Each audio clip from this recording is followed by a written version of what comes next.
गुटखा dumping ग्राउंडवर आपल्या साठी म्हणजे नष्ट करण्यासाठी पाठवले. तर त्याच्यात 20 फूट खोदून टाकल्यानंतर रात्रीच्या रात्री पुन्हा तोच गुटखा काढून विकला जात होता, म्हणजे पसार करत होते. स्थानिक लोकांनी तर बोलू का, स्थानिक लोकांनी तिथं पकडलं, त्यांना आंदोलन केलं, मारामारी झाल्या. सर जेव्हा शासनामध्ये पोलीस आयुक्तांना जर ही गुटख्याची बंद होणे संपवण्यासाठी आपल्या डम्पिंग ग्राउंडची नेमणूक केली, निश्चितच आपल्या महापालिकेला लेटर दिला असेल. मग संबंधित अधिकारी तिथे होते का? सिक्युरिटी नाही सर.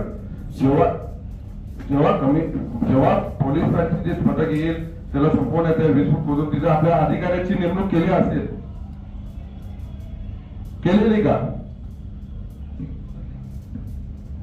त्यांना परवानगी देतो आपले ऍसेट यूज करण्यासाठी, बट ओव्हरऑल प्रोटेक्शन आणि ते पहरेदारीचे जे विषय आहे त्याच्यासाठी आपण आपल्याकडे ऑब्लिगेशन नाहीये किंवा आपण आपल्याला मॅन्डेटरी नाही. आपण पोलीसची जबाबदारी आहे सिक्युरिटी प्रोव्हाइड करण्याची.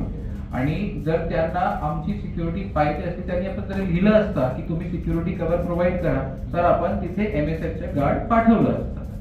तर आपल्या मालमत्तेत केलेलं ना, आपल्या मालमत्तेला केलं आणि आपल्या मालमत्तेचे वापर करण्यासाठी आपण परवानगी सुद्धा दिली. तर प्रसार माध्यम आपल्या भिवंडी महापालिकेचे तुमच्यावर होतं की हा जो गुटखा पकडला याला म्हणजे संपवण्यासाठी पोलीस प्रशासनाने केला, परंतु महापालिकेचे अधिकारी आणि काही स्थानिक लोक बघून तो तिथं पुन्हा 20 फूट खोदून ती यंत्रणाही आपली वापरलेली आहे.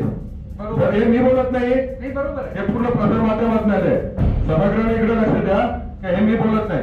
संपूर्ण देशामध्ये जर असा 2 नंबरचे आपले आमदार रईस शेख सभागृहामध्ये ओरडतात की साहेब आमच्याकडे असे 2 नंबरचे धंदे चालू आहेत, आपल्याच मतदारसंघात एवढा मोठा कांड होतोय. साहेबांना विनंती आपल्या माध्यमातून सर्व नगरसेवकांकडे विनंती आहे की हा लोकांच्या हिताचा प्रश्न आहे. असे 2 नंबरचे प्रकार जर होत असतील तर निश्चित त्यांची सुद्धा बदनामी होते आणि आम्ही सभागृह करून म्हणजे आम्ही सदस्य आमची बदनामी होते.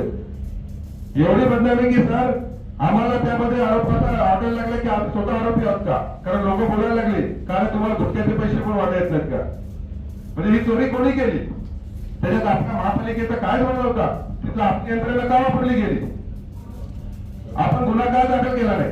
साहेब आयुक्त साहेब याबद्दल मी पाटील साहेबांच्या सर्व सोबत आहे. आयुक्त साहेब याच्याबद्दल एक स्पष्टीकरण आपल्या मागतोय की आपल्या आर्केड मधून एखादी गोष्ट आपल्याला डम्पिंग करण्यासाठी दिली होती, ती आपल्या आर्केड मध्ये डम्पिंग करण्यात आलेली होती. त्यानंतर आपल्या जागेतून रातोरात ती गुटखे जे होते, गुटख्याचे पॅकेट होते, गुटख्याच्या गोळी होत्या, त्या रातोरात आपल्या इकडून घेऊन गेले. त्यानंतर आपल्या यंत्रणेने काय कारवाई केली याबद्दलची स्पष्टता द्यावी. आपल्या अधिकाऱ्यांनी कोणती कंप्लेंट केली, कारण आपल्या आर्केड मधून एखादी गोष्ट जाते तर याची जबाबदारी आपलीच आहे. आपल्या आर्केड मधून जर असा इतका मोठा घोळ होत असेल आणि त्या ठिकाणी आपले CCTV कॅमेरे लावलेले आहेत का, कारण रात्री जे त्या ठिकाणी इलिगल कृत्य होतं, हा काही पहिला क्राईम नाहीये, पहिली घटना नाहीये की असं झालेलं आहे. याच्या आधी एक्सपायरी डेटचे जे मेडिसिन आपल्याकडे डम्पिंगसाठी येतात, ते एक्सपायरी डेटचे मेडिसिन आपलेच अधिकारी ते तिकडून करून दुसऱ्या दिवशी बाजारामध्ये ते विकले जातात. बऱ्याचशा गोष्टी अशा होतात ज्या डम्पिंगसाठी आलेल्या असतात. आपण जे कचरा सेग्रिगेशनचं काम सुरू असतं, रात्री जर महापौर आपण पाहिलं तर रात्री फक्त तिकडे ट्रक फिरत असतात. जे सेग्रिगेशनचं काम आहे, जे प्रोसेसचं काम आहे, ते पूर्ण रात्री बंद असतं. ते मशिनरी पूर्ण रात्री बंद असतात. तिकडे कोणी लक्ष द्यायला नाही. ते फक्त आपल्याला मेजरमेंट देतात की एवढा डम्पिंगचा कचरा जो होता तो प्रोसेस झाला आणि बिल आपल्याकडे देतात. त्यासाठी माझी नगरसभा एकच मिनिट. त्यानंतर माझी विनंती आहे की आपण या संबंधी काय कारवाई केली. 10 तारखेला हा प्रकार घडला होता. 10 तारखेपासून संबंधित अधिकाऱ्यांनी याबद्दल कोणता गुन्हा दाखल केला किंवा कोणती कंप्लेंट केली याची खुलासा करावा. सर्वात आधी रोहितच बोल. पाटील साहेब जे बोलले सर्व माझ्याला मी सहमत आहे. माझा वाद आहे तो 3 नंबर. मला ज्यावेळेस माहिती भेटली की गुटख्याबद्दल 2 गटामध्ये मारामारी चालू आहे. त्यावेळेस मी पहिलं सर्वप्रथम मीडियाला कॉल केला, सर्व मीडिया तिथे पाठवली, काय शक्य होतं तुम्ही बघा बोललो. त्याच्यानंतर मी पोहोचल्यानंतर जे 2 गट होते ते सर्व गेलेले तिथे कोणच नव्हते.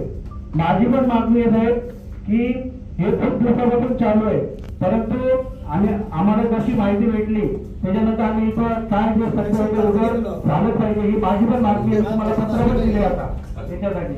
आणि तो खड्डा जेव्हा केलेला त्याच्यामध्ये नुसता तुम्ही टाकल्यानंतर केमिकल टाकायला पाहिजे, केमिकल टाकून तो जाळायला पाहिजे, नष्ट करायला पाहिजे.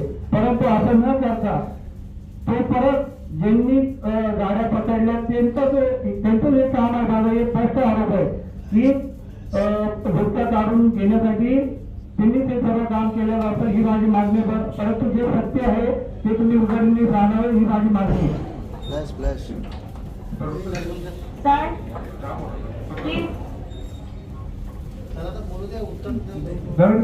प्लीज तिथं आपल्याकडे एनओसी साठी पत्र देतात, त्यानुसार आरोग्य विभागाकडून त्यांना तिथं आपली शेपथ वापरण्यासाठी म्हणजे तिथे डंप करण्यासाठी आपण परवानगी देतो. मात्र ते डंप करणं आणि त्याची सर्व कारवाई पूर्ण करणं ही पूर्णपणे पोलीस प्रशासन आणि अन्न व औषध प्रशासन विभागाची जबाबदारी आहे. त्याच्यानंतर महापालिकेकडून तिथे कोणते आपल्याकडे रात्री सुरक्षा व्यवस्था किंवा CCTV नाही. मी तुम्हाला काय वापरले महापालिकेची यंत्रणा वापरल्यामुळे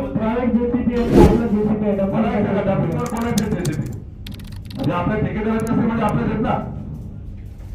मग तुम्ही गुटखा तुम्ही गुटखा काढण्यासाठी महापालिकेत यंत्रणेने त्यांना मदत केली, काय केलं तर हे आपल्या अंगावरच्या हे सरळ पोलीस अंगावरचे येत आहेत. ऍसेट आपला आहे, आपल्या ऍसेट मध्ये 65 लाखाचा गुटखा आपल्याकडे डम्पिंग केलेला होता. तो जर एखाद्या गुन्हेगार किंवा एखादी गॅंग काढून देते, आपण ते पोलीस प्रशासनावरती टाकण्यापेक्षा आपण काय कारवाई केली त्याच्याबद्दल माहिती द्या. आपण गुन्हा दाखल केला का? आपण त्याच्यामध्ये संबंधित जे तिथं येत आहेत आपले डम्पिंग ग्राउंड वरती त्यांच्या मार्फत तिथे ग्रामीण पोलीस स्टेशन हद्दीत येतं, तिथं आपण माझ्या सहीने मी लेखी पत्र पण दिलेले पोलीस गुन्हा दाखल करण्यासाठी आणि SI ला पण आपण प्रत्यक्ष पाठवलं होतं. 10 दिवस 10 तारखेला झालं, 15 तारीख आहे. खोटं बोलतो. विषय वाटत नाही. हा साधारण गुटखा आहे.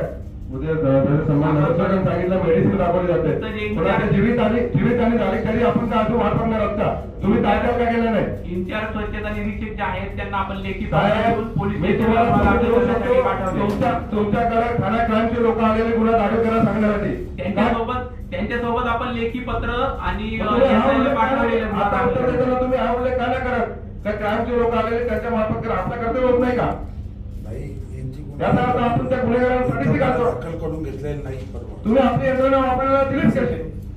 आपली यंत्रणा वापरल्याबाबत तर कोणतंही आपल्याकडे रिपोर्ट नाही आणि आपण गुन्हा दाखल करण्यासाठी पत्र पण दिले. साहेब आता तुम्हाला मी सांगतो, स्थानिक नगरसेवक आहे त्यांनी सांगितलं तिथं बाहेर कुठं JCB येत नाही आणि जात नाही.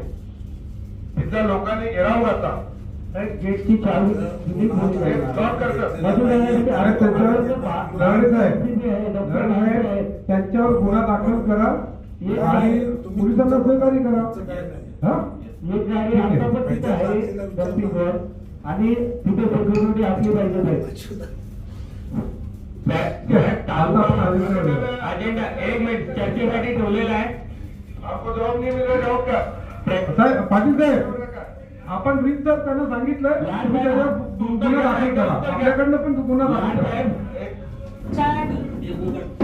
एक मिनिट साहेब, मी आज साहेबांना बोलू दाखवला. बाहेर मायनिंग मधनं निघालेला चिंदी आणि हे कुठे चालला जाते काय पुढचा अजेंडा आपली यंत्रणा वापरलं जातं. जर आपण गुन्हा दाखल नाही करत, कारवाई नाही करत, याचा अर्थ आपलं काहीतरी साधे लोक आहेत. महापौर साहेब, प्रशासक साहेब सांगते दुसरा अजेंडा घ्या. हा महत्वाचा नाहीये का?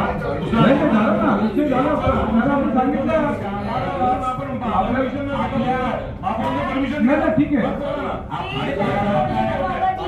बाकी लोकांना बोलायचं ना, बाकी लोकांना बोलायचं ना. 4 वेळेला तुम्ही बोलून तर अख्खी सभा मिळणार आहे. मी बोलतो, एकदा बोलतो, एक विषय एकदा बोलतो.